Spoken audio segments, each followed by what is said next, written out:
কি সুন্দর না? বর্ষাকালেরও একটা নিজস্ব সৌন্দর্য আছে, কিন্তু একঘেয়েমি বৃষ্টি কারই বা ভালো লাগে বলুন তো?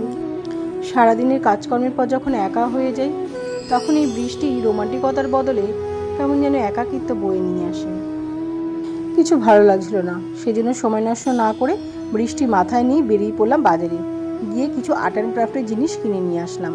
এবার ভাবতে থাকলাম কি বানানো যায়। হঠাৎ করে তখন মনে পড়লো আগের দিনই জল খেতে গিয়ে একটা কাচের গ্লাস আমি ভেঙে ফেলেছি। ঠিক করলাম ওটাতেই কিছু একটা করব।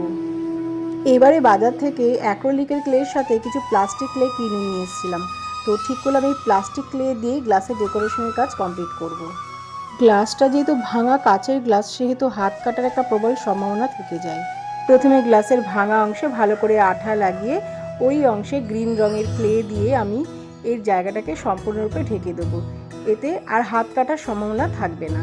এরপর ছোট ছোট করে ফুলের পাপড়ি বানিয়ে ফুল তৈরি করে গ্লাসের চারপাশে লাগিয়ে দেব। দেখো কি সুন্দর কিউট একটা মোমদানি তৈরি হয়েছে। সবসময় যে দামি দামি জিনিস দিয়ে ঘর ডেকোরেশন করতে হবে তার কিন্তু কোনো মানে নেই। এইরকম ভেঙে যাওয়া জিনিস দিয়েও কিন্তু আমরা একটু বুদ্ধি খাটিয়ে সুন্দর সুন্দর ডেকোরেশন আইটেম কিন্তু তৈরি করতে পারি। এবার বলো তো কেমন হয়েছে? কমেন্ট বক্সে ঝটপট কমেন্ট করে ফেলো।